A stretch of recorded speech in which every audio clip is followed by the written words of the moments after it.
Dare to dream, dare to excel, dare to be flamboyant. Panseke Radio. Be flamboyant.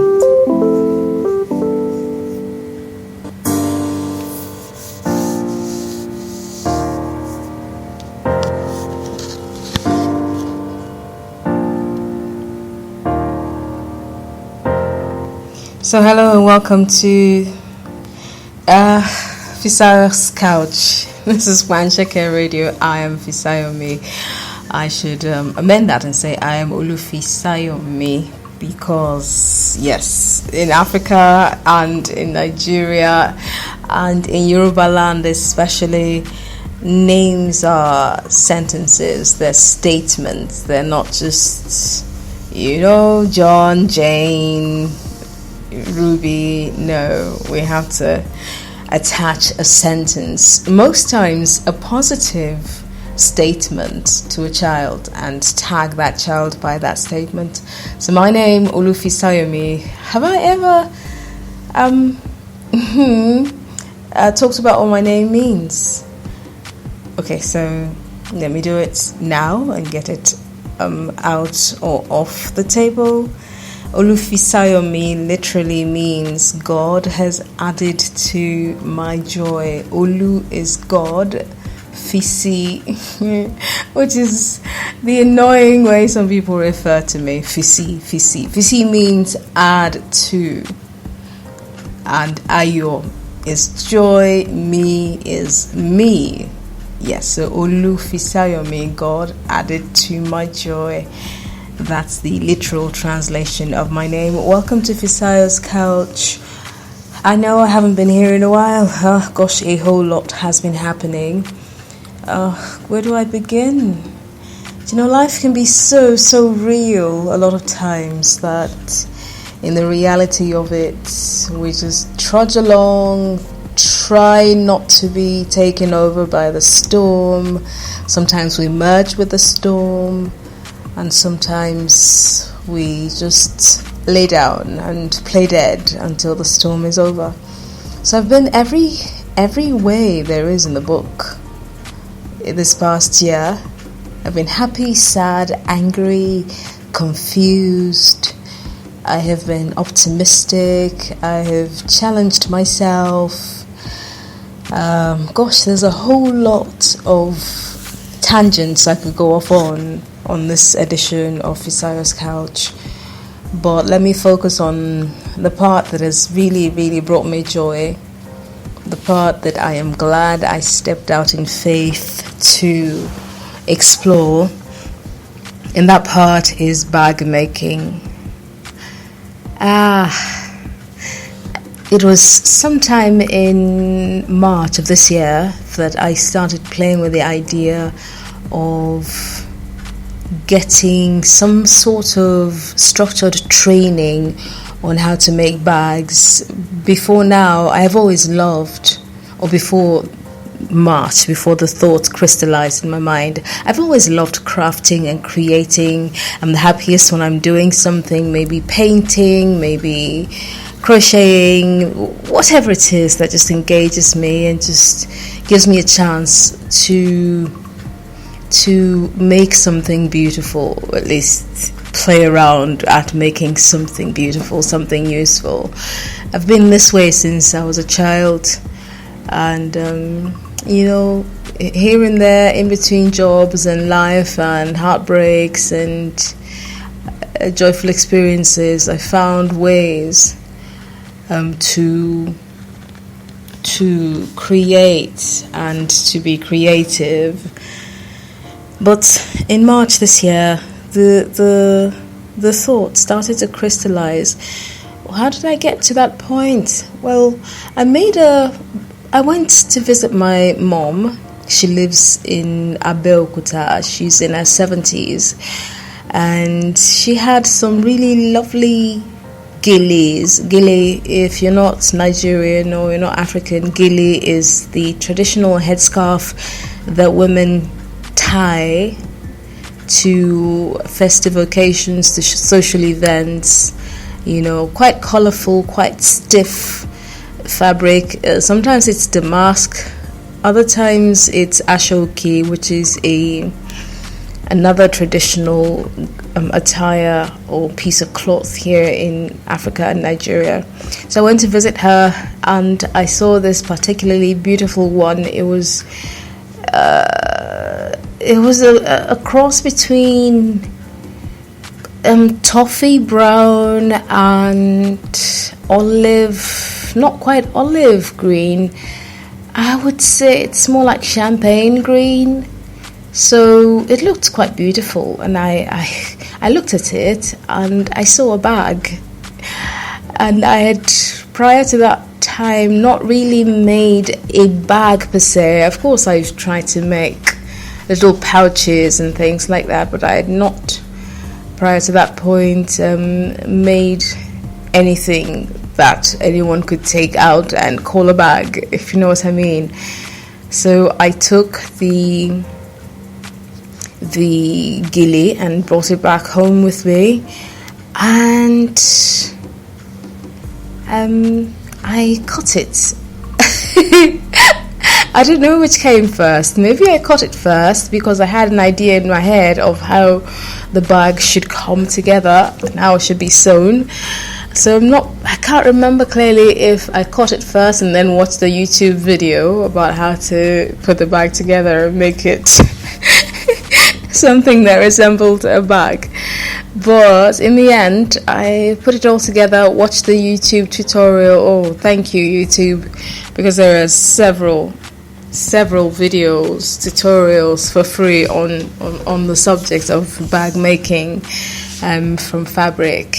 And so I made it. It turned out beautifully, and I took it out, and people loved it and gave it to my mom. She was ecstatic. She took it out. People saw it. They loved it. They commented on it. She called me and said, "Oh, that was a lovely bag, etc." So thus started my journey towards bag making. I have an image of that bag in my head right now. Anyway, fast forward to April, May. I looked around online to see if I could find a bag making school nearby. I looked on Google, I looked on Facebook, and then I looked on Instagram. I looked at the hashtags, and I saw a few bag makers local, but not local to me, local to Nigeria. So I kept digging and searching until eventually I came across a course.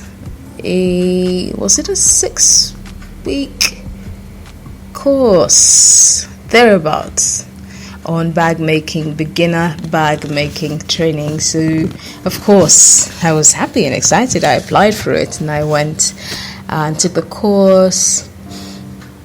And that's another story. When I got to the school, it's a small school, a small business type thing. I explained to the proprietress and said, "Look, these are pictures of things that I have played around with.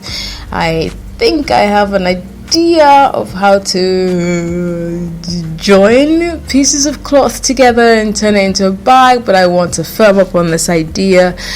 And I think I asked if I should go for the intermediate course or start with the beginner, which was what she was offering, and she insisted that I should start with the basics so that I can have a foundation on the subject. And I said, okay, why not? Let's do it.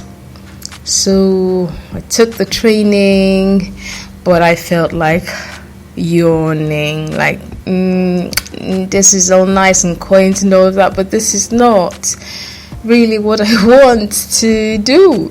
I want to make bags.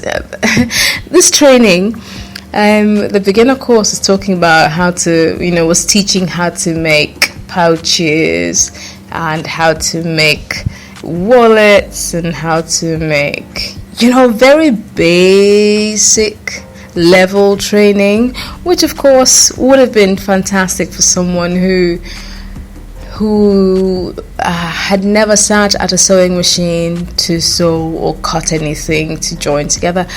I had done those things and I wanted more. But I stayed with the course. Should I say I stayed the course and got the training. At the end of it, I knew I wasn't going to continue with that particular trainer. I wanted more. So I came home, got myself a sewing machine. This was June by now. The sewing machine story is quite interesting. I joined because I had gone for that training. The trainer sent out a link to a WhatsApp group for people who were starting, small businesses and all of that. And I joined the link. I joined the group. I used the link and I joined the group. And the group is for women all across Africa and the world, some in the diaspora who were into, who established their own business. And it was some sort of support group for women, so that, how these groups are, they spring up all over Facebook, WhatsApp, Telegram, and other social hubs like that for people, support groups, depending on different subjects, depending on what the group is interested in. So anyway, one day in early June, we were talking about how to get grants and loans and things like that, and somebody said, well, guess what? GT Bank is a bank here in Nigeria, Guarantee Trust Bank, is offering loans for small businesses. You can actually use a code on your phone to find out if you're eligible to apply for the loan. So I used the code and voila, I did qualify for a loan. I was excited about that because I wanted to buy a sewing machine. So I went through the process, I filled the form, etc, and next thing you know, the money was in my account. And I went and bought myself a sewing machine. I was quite excited about that. So I bought the sewing machine, and that solved my problem because prior to that, the loan and buying the machine, I was using a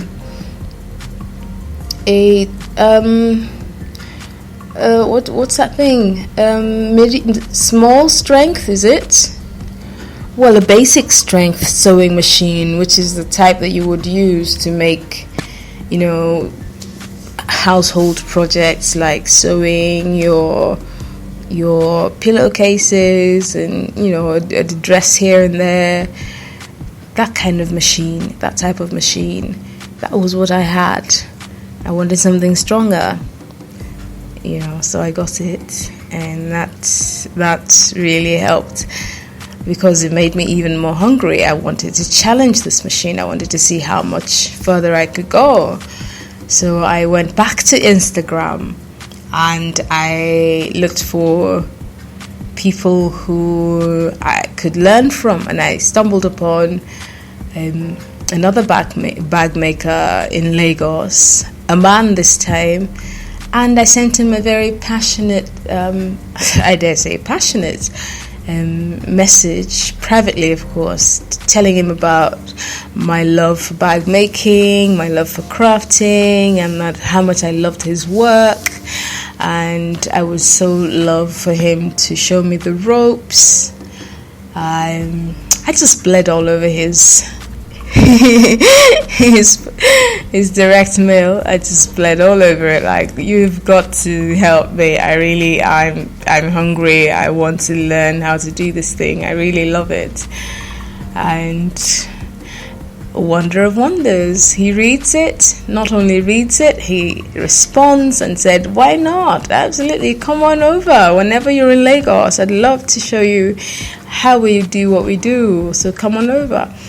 I was excited about that, very, very excited. So I It wasn't easy going to Lagos because everything seemed to then, after that, start happening at the same time to prevent me from going to Lagos. By the way, I am in Ibadan. Ibadan is about, barring traffic and other things that could keep you, bad roads and DTC, it's about 45 minutes usually between Ibadan and Lagos. But on a good day, you could be on that road between Ibadan and Lagos for at least, on a good day, at least 2 hours. On a very bad day, you could be there for 6 hours, depending on what's happened on the road. Could be an accident, could be road work, road repairs, whatever. Could just, start the most monstrous kind or type of traffic jam you ever saw. So anyway, things happened. I couldn't go to Lagos for about 4 months. Yeah, give or take. After he invited me over, I couldn't go to Lagos. But eventually, I found. I can't even say a lot of things has happened, going into what happened to keep me in Ibadan. It's just going to, end up with me digressing. I just want to focus on this story. So I eventually found the chance to get to Lagos. I was in Lagos for 2 weeks, and I was able to visit my tutors. I call him tutor. Actually, I call him boss man. I was able to visit his workshop, and it was wonderful. I saw firsthand the process of serious bag makers, what they did, how they did it. I learned how to sew by hand using an awl or a needle, hand needle. No, it's not quite a needle. What do you call that thing? It's like an awl, but it has a serrated edge so that you can use it to, I don't know what that thing is called, to be honest. Well, that's what we use locally to sew by hand bags and shoes and things. So I saw how they did that. I saw how they effected some closures with bags, some things that baffled me. I saw how they did those things, and I was really excited about that and glad, and I couldn't wait to return to Ibadan. That's a curious thing. Whenever I'm away from my small workshop, well, it's actually an extra room that I have turned into a sewing room. Whenever I'm away from that place for longer than 2 days, I start itching to get back to it. I want to just go back and start sewing and, drafting patterns and cutting and gumming and all of that. And that's the most exciting thing that's happened to me this year, deciding to actually take my bag making passion seriously. Because prior to that, I had been wondering what I was passionate about. I was in a phase of passion dryness, as if there's any such thing. I couldn't just, it was difficult to be excited about anything. And I didn't think that was a good way to live. This, of course, stemmed from the challenges, mostly internal and personal, and my translation of things and events and disappointments and things. So I was in a place where nothing excited me. I couldn't just drum up excitement for anything or about anything. I was just coasting along, smiling on autopilot, doing the routine here and there every day. Wake up, get through the day, go back to bed, wake up, get through the day, go back to bed. There was nothing to wait, to jump out of bed about. But eventually when I let myself go as regards, or when it came to bag making, the excitement was thorough. I would wake up in the middle of the night and go to my sewing room and start sewing or cutting something, because while sleeping or while lying in bed, I would, I would just get this epiphany. Possibly there had been some naughty part of a bag making construction that I had stumbled upon, and in frustration and anger, I would just toss it and go to bed. And then while sleeping, it will just occur to me that, hey, do you know what? If you do it like this or like that, if you add that to that, it could work. And I would jump out of bed. 2 a.m., 3 a.m., 4 a.m., didn't matter. I would jump out of bed and rush to the sewing room and, get to it. And it was good. It still is good. Something to be excited about, something to look forward to each day, something to look forward to when I'm away from the house, something to take my mind off the disappointments and things with my health, with my expectations for myself.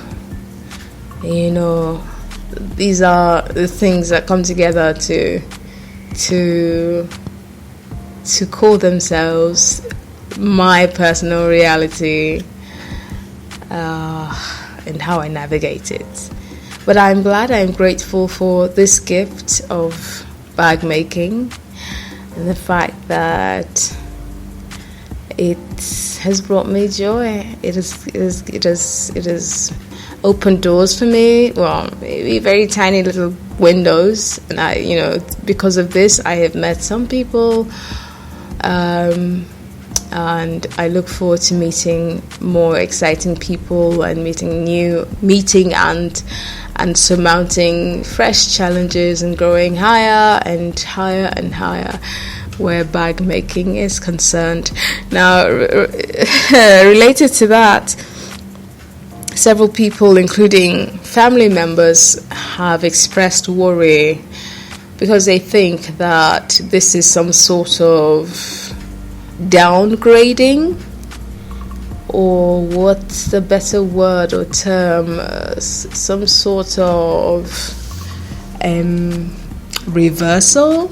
Because if you know me at all, you know that I have been in media and broadcasting for 20 years and counting. And now I am changing my life path, at least for now, and making bags and starting from scratch and trying to build the social capital which will make me relevant in the bag making and accessory making fashion space. I have no real estate, no network. I'm starting fearlessly. Actually, no, I lie. It's not a fearless thing. It's just a happifying thing. It's not like I'm fearlessly going into this and thinking, if I had to pay rent from this bag making, I would be out on the streets sleeping under my dusty car if I haven't sold it yet. The car would be dusty because I wouldn't have been able to afford to fuel it. I haven't really made much money at all this year. I've made a few sales, but I'm yet to make enough money to cover the loan. Oh, by the way, I've paid the loan off. But I haven't made enough to cover the loan I took to buy the sewing machine, and the money I spent purchasing all the other tools and bits that have come that I have needed in order to be able to make better quality bags. I haven't made that money yet, but I have made a few sales, and that I'm grateful for that. I believe that to succeed at anything, one has to first sacrifice and learn the ropes and evolve and make mistakes, learn from them, get better, get stronger. Just put yourself in the space, and the social capital will come. The real estate will come, the business real estate will come, the knowledge, the know-how, the recognition will come the longer one stays in a field. So I don't feel like I am regressing. No, I feel happy that I'm expressing another ability. I mean, broadcasting for me, it's like Dr. Water. I could do that easily, And yes, that is one big reason why I have been so quiet all of this year, or most of this year, here on Panseke Radio. I don't know, I'm tired of asking for forgiveness, but I shouldn't be tired of asking for forgiveness, especially if you have been coming here often expecting something new, something fresh from me. It's just that I have been discovering myself in a different space. I'm not going to stop. I'm not giving up Panseke Radio. No, it's just I've needed time to figure things out, figure myself out, and express myself creatively. And now that I think that I am stabilizing, I think that I am a whole lot stronger in the bag making space than when I started earlier this year. So I think that in that confidence, I can begin to split time between establishing myself as a bag maker and continuing my journey with Panseke Radio. I look forward to 2020. I believe that good things are waiting to happen, exciting things are waiting to happen, and I look forward to those things. I hope that you also have things to look forward to and things that you're excited about for 2020. Whatever we do, we have to stay optimistic, we have to be happy, we have to be grateful for each experience. I'm believing that you will be with me through 2020, and come this time next year, December 2020, we will have a lot to share and express. Thank you for being there, and this is as far as I go with you on this edition or episode of Fisayo's Couch. Thank you for letting me unburden myself like this. I don't know if it made a whole lot of sense. I think that I have rambled, which is what the couch is about, isn't it? It's a place where I can pour myself out, and in the middle of pouring myself out, all of that jumbled mass of threads, perhaps I will find some sort of clarity. And that's what this is about for me. See you in the next one. Be safe. Ciao.